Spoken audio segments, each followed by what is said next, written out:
Today is Thursday, September 12th. We got Thursday night football between the Bills and the Dolphins. We do have a couple MLB games, but I will focus on the NFL game tonight as most MLB games are starting. WNBA, I'm going to go light today. Yesterday was pretty bad.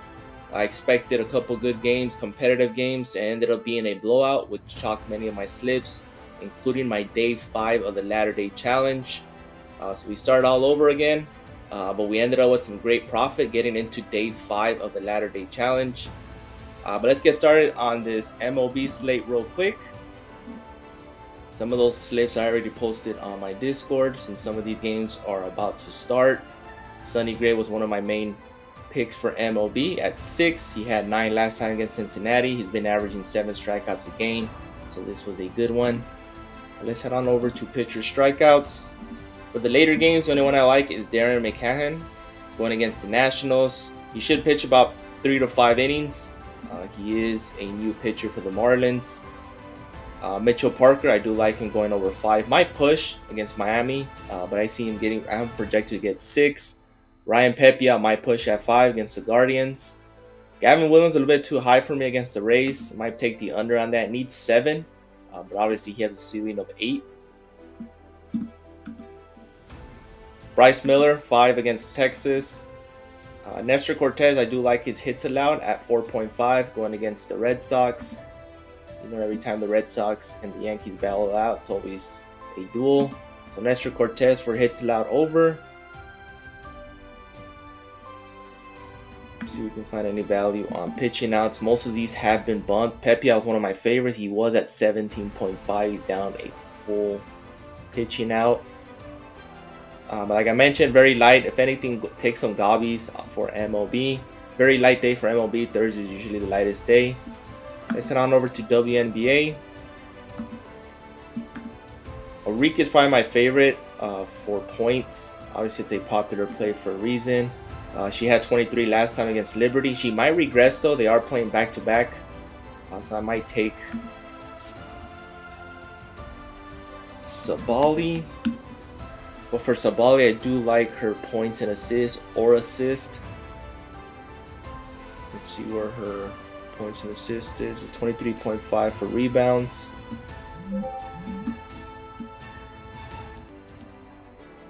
Five assists. I really like this mark. Points and assists, those two are my favorite.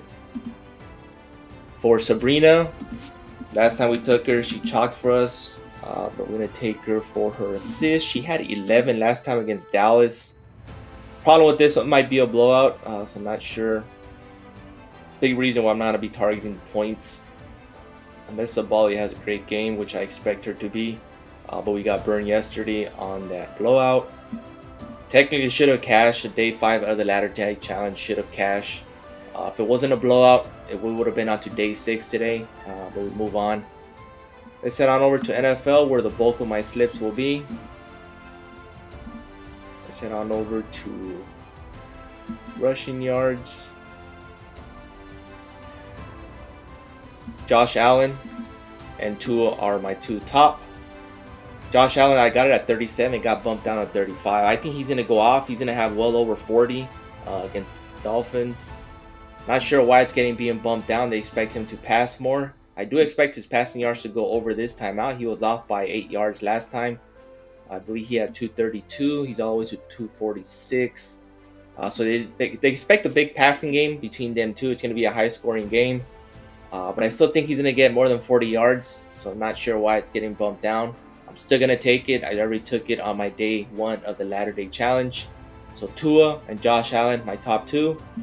Let's head on over to receptions where I built my list. Keon Coleman, Curtis Samuel, top 2. Receiving yards, obviously Coleman. Price fix is taking forever to load. Jalen Waddle, 67.5. Tyreek Hill, obviously has a ceiling of over 100. He had over 100 in the opening day. But for some reason, I want to take the under. He was at 102, got bumped all the way to 99. This morning I saw it at 97, so now it's at 95.5. You can see he had 130 against Jacksonville, but he had that big catch for over 50 yards. So a big reason I'll be taking Shakir instead. Coleman receiving yards, excellent, and Kincaid receiving yards as well. I took his receiving targets. Since I expect a high-scoring game, I took his receiving targets, which is at 6.5. I think he's going to have about 8. I have him projected to get 8. Coleman, I do like his receptions more. Shakir, that might push. Curtis Samuel, 2.5. You can take the value. I took him for receptions at 2 for push equity. But you can well go over receiving targets for 3. And then if you want to take a gamble, 2 kickers. I actually want to take their field goals made instead. I believe they're both at 1.5. I would take them on a separate slip. If you're doing multiple slips, I would definitely take these 2 to go over. Both of them should have 2 field goals. Like I mentioned, should be a high-scoring game. Passing yards, same thing.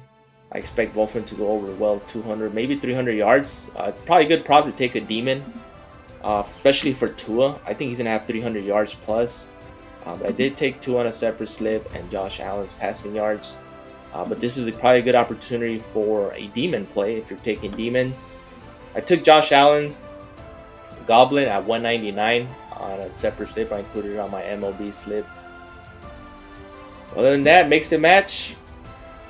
If the game stays high scoring, most of these, if not all of these props should hit. I'm hoping. Please like, subscribe, and comment. Appreciate the support, and see you guys in the next one.